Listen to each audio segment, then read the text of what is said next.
Bonjour, bonjour, peuple de Dieu. Ngai, serviteur de Dieu, na bengami na kombo ya la vie, malala, ngoi.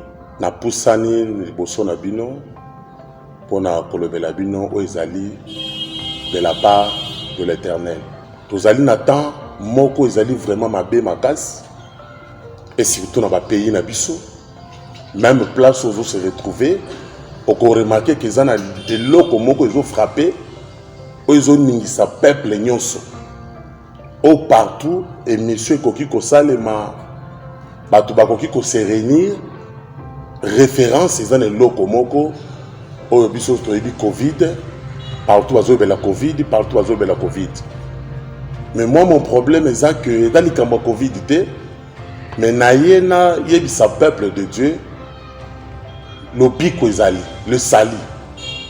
Parce qu'on constate partout aux autres tambola, tous on a bisogno, tous on a masque. Bazali ko obligé bisogno tous a naba. Moi ba kiss na maboko ya koskola maboko. Bazali ko interdire biso topé sa na mbote. Bazali ko yebisa biso que tous sur na baninga, tous ala au moins 1 mètre, espace ya 1 mètre. Oui, et ça bien, et ça très bien. Wana bazolu kabiso sur le plan humain, tous ala bien. Tous à la bien. Mais quand on dit peuple de Dieu, ils ont ngote au la biso tous à la bien. La personne oyo akoki koza la bien, azali moto oyo azali na Jésus-Christ dans sa vie. Jésus-Christ yenda azali solution. Jésus-Christ yenda azali capable ya ko remonter biso na domaine ya kopesa biso kimia. Na linka na bisa peuple de Dieu te omoni Covid lelo ezo régné, eza ndenge pe sida ne renyaka. Ndenge pe malaria ezo régné, ndenge pe cancer ezo régné, ndenge pe ba maladie belé ko régné. To ndenge yango se komi ekoti, eza na problème moko o photo sala. Ngana yo. Nazo benga peuple de Dieu na repentance. Na ngina bisa libota na Nzambe ke tant ekomi mabe. Oh, nous sommes censés mutu nyonso place azali doit réparer avec son Dieu. Doit réparer. Okoki kozala même na mboka nini. Bien aimé. Partout kozala. Malade ou l'accès que mutato bombami atoke wapi. Ezali ko atteindre mundios na partout azali. Place où se retrouver, il y a un problème. Problème ni Covid. Problème ni Covid. Problème ba pesi biso ba pourcentage au ezebele. Mais na moment na ngina lobilo likamoko o tozotanga na makomi na Nzambe na mukanda na Romains chapitre 6. Verset 23. O bazolo belabiso eloko moko ya motuya na ko sepela tam place ozali po kotanga yango ekosunga yo na ngai que le salaire du péché c'est la mort, mais les dons gratuits c'est Jésus-Christ. Naïka koyebisa peuple de Dieu ndenge zwa katan ya kolata masque, ndenge zwa katan ya kosomba désinfectant, nous avons préserver les mesures barrières, ils ont bien, ils ont très bien. Mais, dans le moment où nous avons moko, vous demeurer dans le péché, de vous repentir. Parce que, tu peux avoir de maisons, de belles voitures, des téléphones à cher, nous soit bien. Mais le plus important, c'est de donner nos vies à Jésus-Christ. Parce que c'est lui le don gratuit. Yende nanzela ne tokoki ko surmonter be preuve tozanango. Laisse-moi vous dire, bien aimé, omoni makamunyo stozo bika lelo ez éternel te. Na mo tozo bika les éternel te. Et comment na mamo e osuka. Yango zo mona lorsque zo tambola, oza papa, oza mama, oza jeune, oza mwana, na ngina tsuke lorsque zo tambola, yeba kete la malédiction be sanction ya masumu ezaka na limite te. Mais yebaka que tant au tambola, ça là examen de conscience. Après cette vie, où passera mon éternité? Où? Le don gratuit c'est Jésus. Jésus ne vous donne pas des conditions au sein de non pour yambaye, pour ça mbongo, pour ça la beauté. Même aux place aux anamboka nyoso se retrouver. Jésus a besoin de toi. Pour ça moté mon na Yesu Masia. Tu peux même attraper la Covid et coco ta la vie na yo. Mais si tu as Jésus, la Bible nous a rassuré que rien n'est impossible à ces dieux.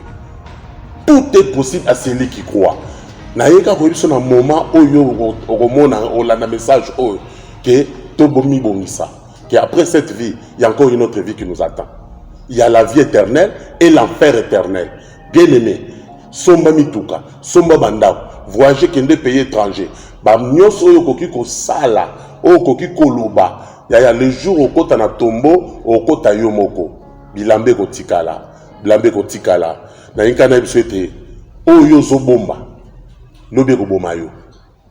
Tu peux apparaître dans miso bato, aux très propre, très chic, mais pose-toi la question, en toi, est-ce que Jésus-Christ azali na kati na yo? Est-ce que Yesu azali? Bien aimé, les dons gratuits c'est Jésus. Accepter Jésus-Christ comme Seigneur et Sauveur. Donner, topé samité manabiso pa na Yesu. Topé samité manabiso. Zala tozawa na mboka ni, zala na oza bien. Mais où eza motuya, la repentance. Posaka mituna. Tango zo tambola mingi wana. Lelo même accident ko salé. Bato bakufi na Covid. Bayeba te bakufa na Covid. Mais zala ba musuku bazo kufa ko même Covid te ne bazo kufa. Le problème est aliwate. Mais le problème c'est le résultat après la mort. Où passera? Il y a un moment chrétien nyoso, non chrétien. Et comme il y a un moment où nous a réparé dans Nzambe, a bongi sa vie nae, Na otoye bisoka kete, o yozo bomba lelo. Lelo ko semble que ça avantage pour na yo.